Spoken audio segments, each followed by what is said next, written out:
For the longest time, Jenn was only afraid of two things: the possibility of hearing the sound of someone scraping their nails against a chalkboard.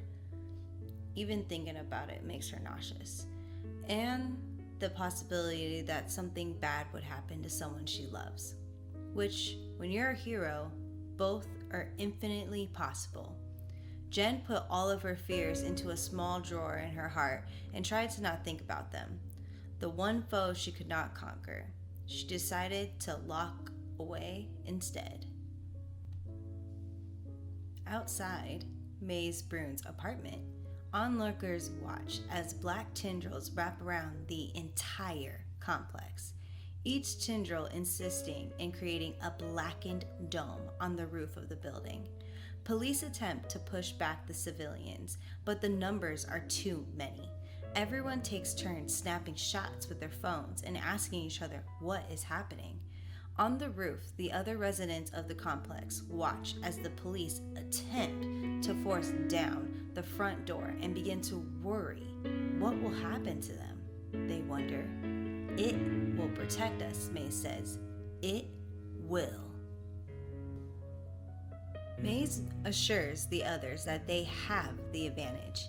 It has Jenn stuck within its viscous dome. It will end her now, and they will be safe.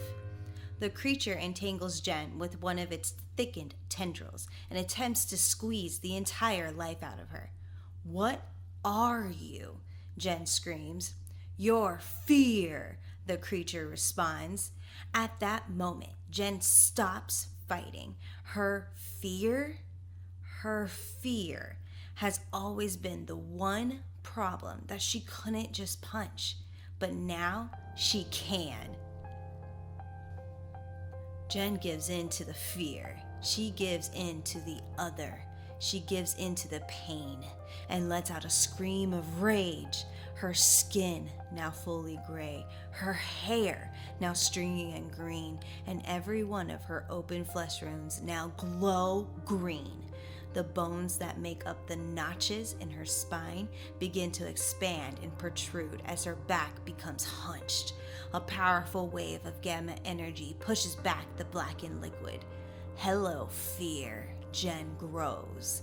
The creature looks back at Jenn and it opens its mouth, exposing hundreds of teeth spiraling within its mouth, and prepares to attack. "What is that?" one of the residents asks. "Is that the Hulk?" As Jenn roars, her rage almost tangible, she runs on all fours up to the monster and punches it in the face. The creature reels back and swipes at Jenn with one of its enlarged tendrils and watches victoriously as Jenn flies back. "You cannot escape," it tells Jenn. Then it hits her again with its tendril, knocking her back against the barrier around the roof of the building.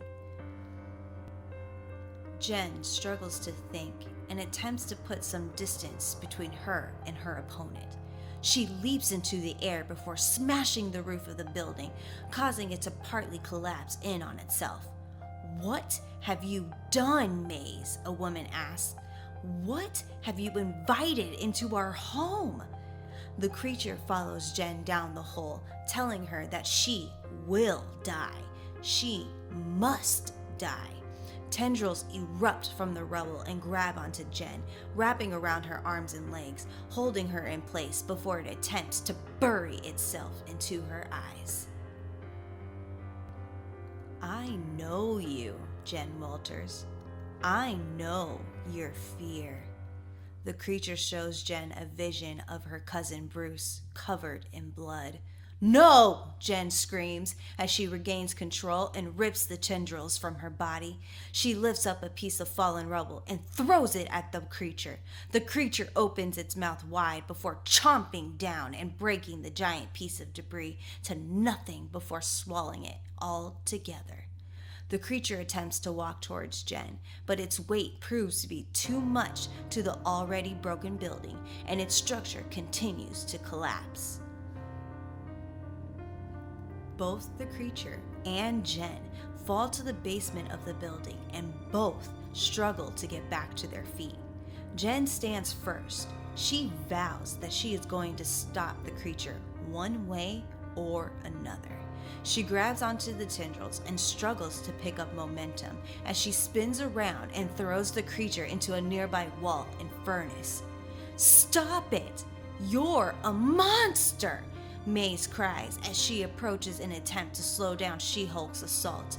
Behind the broken wall, the creature begins to burn from the furnace flames. "Me?" Jenn growls. "You created this thing and you call me a monster? I tried to help you." "Liar!" Maise bellows. "You left me here with this thing. You left in me. You left me here, broken. I don't want to feel this way anymore. I want nothing out of this horrible world. This horrible, horrible world."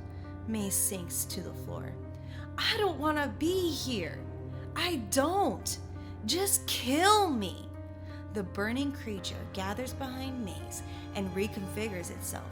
Still on fire, it screams out in pain. "No," Jenn scolds as she runs towards Maise and the monster. She leaps forward and strikes the monster in the face once again.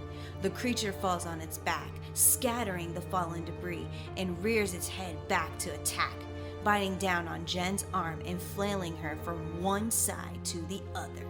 Jenn pulls back her free arm and attempts to strike the monster once again. Tendrils emerge and grab a hold of Jenn in an attempt to dull the blow, but it's too late. Jenn launches her fist forward and with a yell makes contact, shattering the teeth in the monster and knocking it down once and for all. Maise begins to pour out nearby chemical barrels in an attempt to burn everything to the ground before Jenn can make it to her. But Maise must live. Maise has to live. Jenn runs and tackles Maise before charging out the area in search of an exit to the building. "No," Maise demands. "Please, let me go." An explosion erupts in the building and audible gasps and screams are heard from the nearby crowd. Jenn, with Maise in hand, lunges out of the window and crashes to the ground below. No more dying. Maise Brewn suffered minor injuries.